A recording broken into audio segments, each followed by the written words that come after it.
Hello, everyone. Welcome to episode 295 of the Pulp Writer Show. My name is Jonathan Muller. Today is March the 19th, 2026, and today we're looking at 5 tips for setting up Bookbub ads for indie authors. We will also take a look at my current writing projects and do Coupon of the Week. So let's start off with Coupon of the Week. This week's coupon code will get you 50% off the audiobook of Wizard Thief, Book 2 in the Half-Elven Thief series, as excellently narrated by Leanne Woodward at my PayHip store. And that code is THIEF50, THIEF50. And as always, you will be able to see the coupon code and link to the PayHip store in my show notes. This coupon code will be valid until March 30th, 2026. So if you need a new audiobook this winter, we have got you covered. And now let's have an update on current writing, publishing, and audiobook projects. Progress has not been as fast on Blade of Wraith as I would have liked, just because I've had so much stuff in real life that has taken priority lately. But I'm still at 73,000 words, which puts me on chapter 12 of 21 in my outline, so I'm over halfway through the rough draft.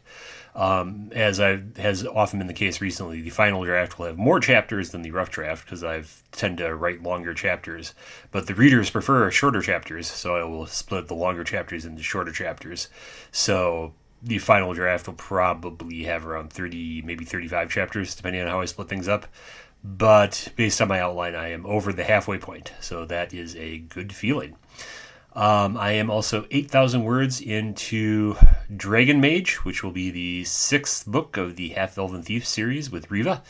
And I'm hoping I can get, despite delays, I'm hoping I can get Blade of Wraiths out in April and Dragon Mage out in May, but we will see how the rest of this month goes.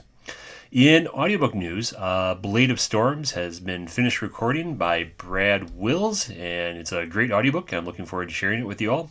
Currently, as of this recording, it is on PayHip, Google Play, and Kobo, but it should be showing up on the other audiobook stores before too much longer. And since Coupon of the Week was for Wizard Thief, it's a good time to mention that Leanne Woodward is currently recording the 5th book in the series as an audiobook, Wizard Assassin, and we hope to have that out sometime in April, if all goes well. So that's where I'm at with my current writing, publishing, and audiobook projects. Now let's move on to our main topic this week, 5 tips for setting up Bookbub ads for indie authors. Lately, I have been doing a lot more with Bookbub ads than I have in the past because, as I've mentioned before on the show, Facebook ads have declined in effectiveness and quality a great deal because there's so much AI slop on the platform, and because Meta insists on putting the AI slop into the targeting of the ads, which makes them much, much less effective. And despite all the testing I've done since I stopped using Facebook ads in October, I have not gotten good results. I stopped using Facebook ads most of the time in October. I still will occasionally do boosted posts for things like book announcements and maybe audiobook announcements. But the traditional targeted ad campaigns have become so much less effective with the Advantage Plus targeting that Meta uses. The idea behind that is that it bases the targeting of the ad off the text you put in the ad, as opposed to letting you manually select targets. And in theory, this sounds good. In practice, the targeting is just not good and doesn't work. So I've mostly stopped using Facebook ads and have switched more efforts to Bookbub ads and Amazon ads, why we are talking about this now. So to start off, what are Bookbub ads? Bookbub is a book newsletter service that people sign up to receive in their email inbox. They can pick which categories they receive in the newsletter, such as romance, fantasy, science fiction, nonfiction, and so forth. The newsletter itself focuses on book deals or new releases, and the bottom of each one has a small ad space that people can feature to make a bid to be featured on. Unlike Facebook ads, for example, you're directly reaching an audience that wants ads about discounted books and are eager to learn about new releases and good deals, but let's be honest, mostly good deals. Bookbub ads are a separate entity from Bookbub featured deals. Anyone can make regular Bookbub ads without being accepted like you have to for a featured deal. I'm not going to talk about the process of getting a featured deal in this episode, although I have been able to get them several times. Many people feel like Bookbub ads aren't as effective as they once were, but I found that with a good creative, the right targeting, and the right price can really make a big difference in how well an ad campaign does. For example, the January when I set up this episode was the last month I had complete data for. And for January, my 4 BookBub campaigns averaged a 2.89 click-through rate, with the highest one actually having a 4.2 click-through rate. For reference, BookBub has said that they consider 1.5 to 2% to be a good click-through rates on their platform. So with that in mind, here are a few things I've learned from my time on doing BookBub ads. Number 1, try Amazon ads first. I would recommend getting familiar with Amazon ads first before starting to use BookBub ads. Amazon ads are more forgiving. It's harder to overspend on them, and sometimes it feels like it's hard to get Amazon ads to spend at all.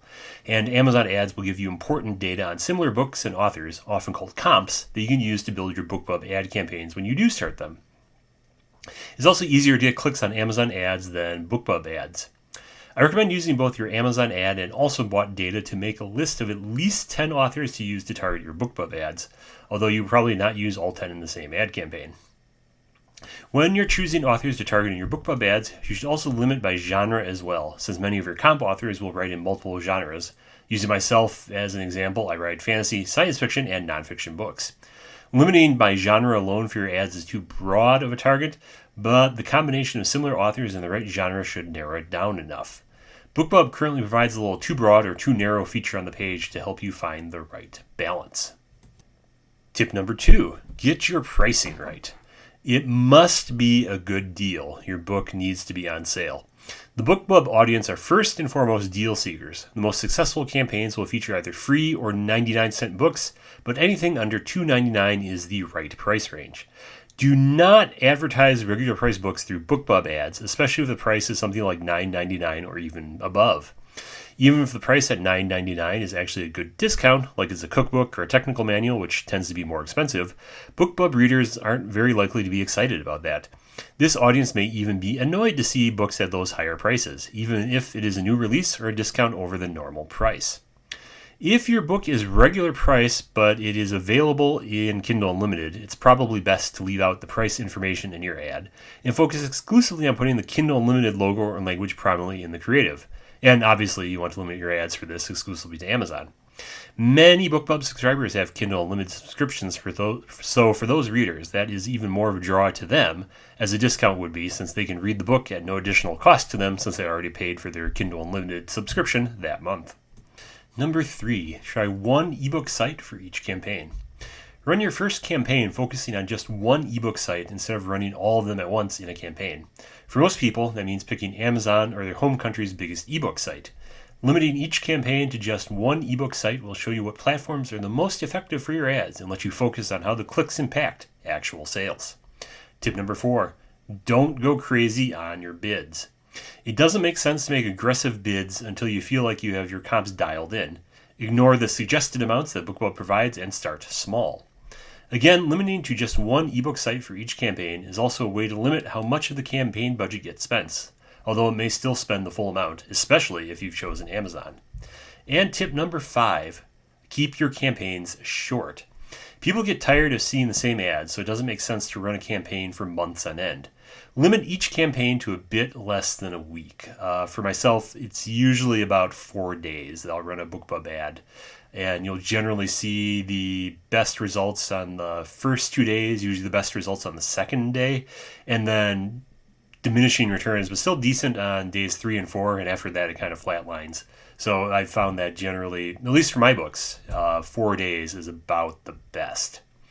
Now we're going to talk into a slightly different topic, creating the creative for the image, which is the biggest part of the BookBub ad. First up, what do we mean by a creative? BookBub uses the term creative to describe the image that the readers will see as the ad. It's 300 by 250 pixels, so space is at a premium. And why is this important? In fact, it is very important because the creative is all that people see in the newsletter for your ad. It is a very small ad, and it's important to get the images and information optimized so it looks nice and clear, and the call to action, what the person should do to buy or read it, is very clear. So with that in mind, we'll give you 5 pieces of advice for setting up your creative. Number 1, the default is boring, and BookBub does provide a default template for creating BookBub ads, and while it's servable and it works, it will also keep you from making any big mistakes like pixelated text. However, the default, unfortunately, is boring. It doesn't catch the eye, especially for longtime Bookbub subscribers who have seen dozens, if not hundreds, of ads in that style and format. Try using templates on sites like BookBrush or Canva to make your own creative instead. Tip number 2, get the image right. Be sure to test that everything is legible and the image and the text both look sharp in the actual 300 by 250 pixel size of the creative. You should be using the highest resolution image that you can. The image should immediately signify what the genre is as well.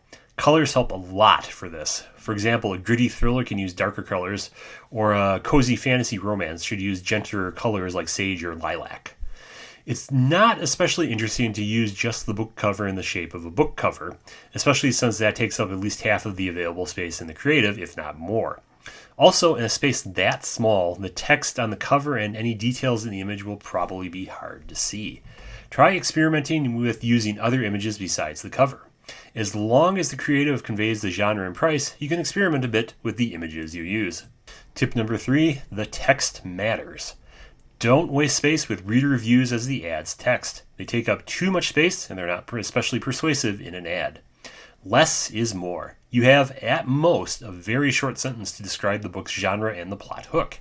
It might be best to try out a few variations to see what works the best. Tip number 4, clear call to action. As with any other ad, there needs to be a clear call to action. A free or a read on Kindle Unlimited button gives people both the price and a clear entry point for how to get the book.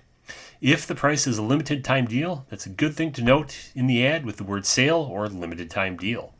That gives people a reason to click right away instead of telling themselves they'll click on it later, which, to be honest, they will probably forget to do. And finally, number 5, change it up. It doesn't make sense to keep running the same creative over and over again. People will get bored of seeing the same thing, just like with any other ad.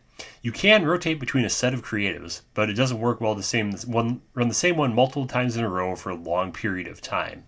Just as a quick rule of thumb, I would say give yourself about 3 to 4 months before reusing a creative in an ad, since that's usually enough time for people to have forgotten they've seen it before.